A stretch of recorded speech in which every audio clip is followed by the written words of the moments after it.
ہم مسلمان قوم اخلاقی اور ایمانی لحاظ سے بہت کمزور سے کمزور تر ہو رہے ہیں۔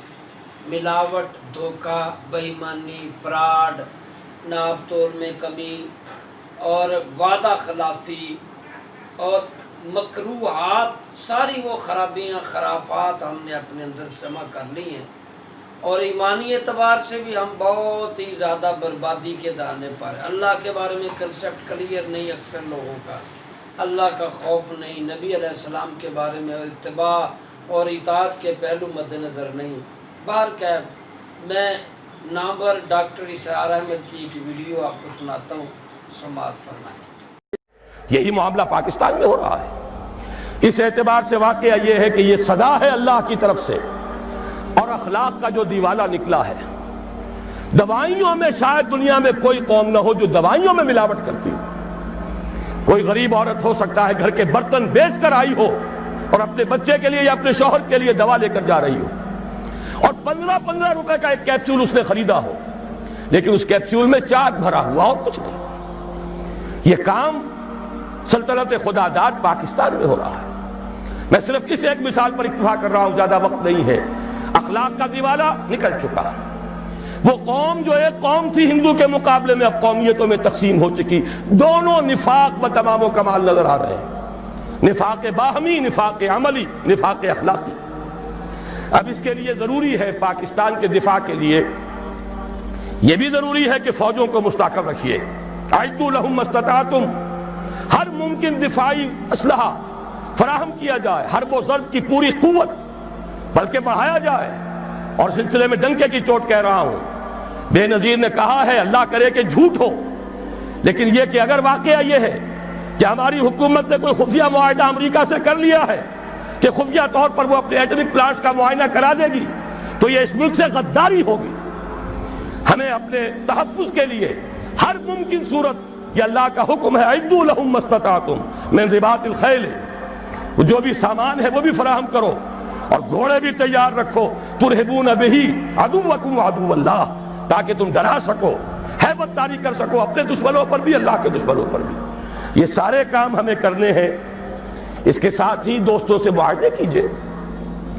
چین کے ساتھ معاہدہ سب سے اہم ہے، اس لیے کہ ایک ہی ایٹمی طاقت ہے جو اس وقت امریکہ اور یہودیوں کے تسلط سے باہر ہے۔ باقی بھارت کے ساتھ جو پینگیں بڑھ رہی ہیں، بھارت نے جس طرح ان کا سارا معاشی نظام جو کا تو قبول کر لیا ہے، جس طرح اس نے ملٹی نیشنل جو کارپوریشنز ہیں ان کے لیے اپنی مارکیٹ کھول دی ہے، اب وہ تو ان کے لیے کوئی اجنبی ملک نہیں رہا، اس کی وہ غیر جانبداری ختم ہوئی۔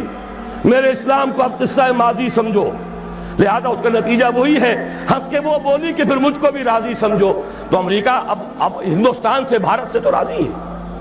اب تو ایک ہی ہے جو کھٹک رہا ہے، ایٹمی طاقت، جو مبینہ طور پر اور جو کہ مسلمہ طور پر ایٹمی طاقت ہے، جو ابھی باہر ہے۔ ایک دستمرد سے تیری حالی بچا ہوا تھا، کچھ پتہ نہیں کب اس کو بھی چرکا لگ جائے۔ ایک حادثہ اس پر گزر چکا ہے، لیکن یہ کہ ابھی وہ قائم ہے، وہ چین ہے۔ یہ تیری بربادیوں کے مشورے ہیں آسمانوں میں، ہمیں ان چیزوں کا شعور چاہیے، اور اس کے لیے اپنے دوست اور بھارت کے ساتھ ہر ممکن کوشش مفاہمت کی، اور وہ اسی طرح ہوگی کہ انہیں سمجھایا جائے کہ دیکھو اپنے اصل دشمن کو پہچانو، جو ہمیں آزاد تو کر گیا تھا مجبوراً، لیکن کشمیر کی یہ ہڈی پھینک گیا تھا بیچ میں کہ یہ غرائیں اور لڑے ایک دوسرے کے ساتھ، اور کبھی بھی آپس میں ان کے مابین امن نہ ہو۔ ان کی ساری دولت ہم کھینچ کر لے جائیں، روس لے جائے بھارت کی دولت اسلحہ کے عوض، امریکہ لے جائے پاکستان کی پوری دولت اسلحہ کے عوض، ہماری غریب لوگوں کی کمائی، اس کا سب سے بڑا لائنس شیئر ان سپر پاورز کے پاس جاتا رہا۔ ایک دوسرے کا خوف، ایک دوسرے سے خطرہ، لہذا وہ کبھی ایک صاحب نے کہا تھا، بات بڑی پتے کی ہے، ہمارا استحصال اور پوری تھرڈ ورلڈ کا جو استحصال اس وقت ہو رہا ہے، اس کا سب سے بڑی ذریعہ یہی ہے۔ امریکہ کی سب سے بڑی صنعت ہی صرف اسلحہ سازی کی صنعت ہے، اور ہو کیا رہا ہے۔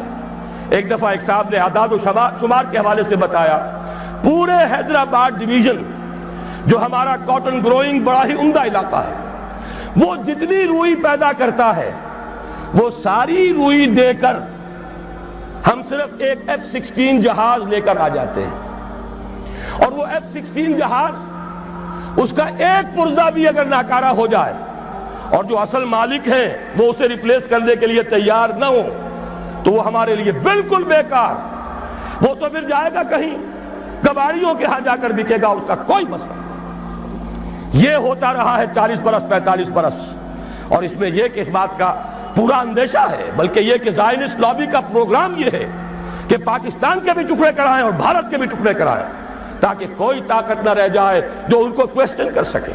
ہمیں یہ احساس و شعور بھارتیوں کے اندر پیدا کرنا ہے کہ ہم اس کا بیٹھ کر معاملہ کریں، اس کا حل نکالیں، جو وعدے کیے تھے انہیں اب جو تم نے تاکہ نسیان پر رکھ دیا تھا ان کو پورا کرو، اور خدا کے لیے آپس میں لڑ مرنے کی بجائے اپنے اصل دشمن کو پہچانو۔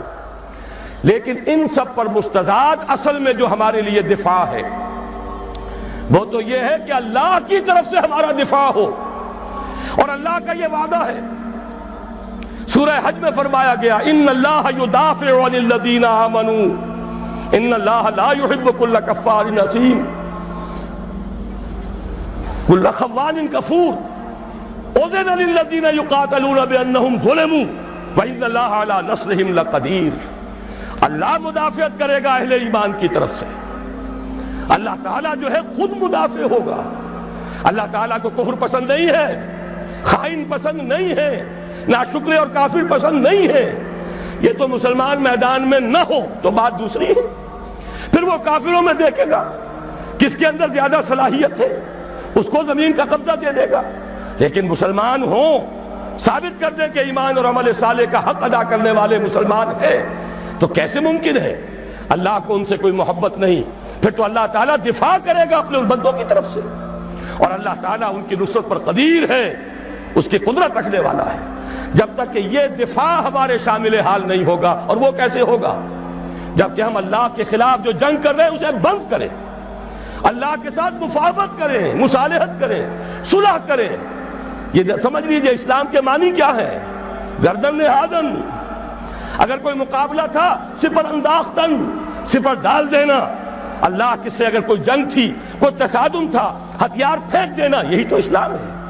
ہمیں چاہیے بحیثیت قوم، بحیثیت ملک، ہم اللہ تعالیٰ سے جنگ بند کریں، اس کے سامنے اپنے ہتھیار پھینک دیں، اس کی اطاعت قبول کریں، تو اللہ ہمارے دفاع کا ضامن ہے۔ ان اللہ یدافع عن الذین آمنوا ان اللہ لا يحب كل خوان کفور۔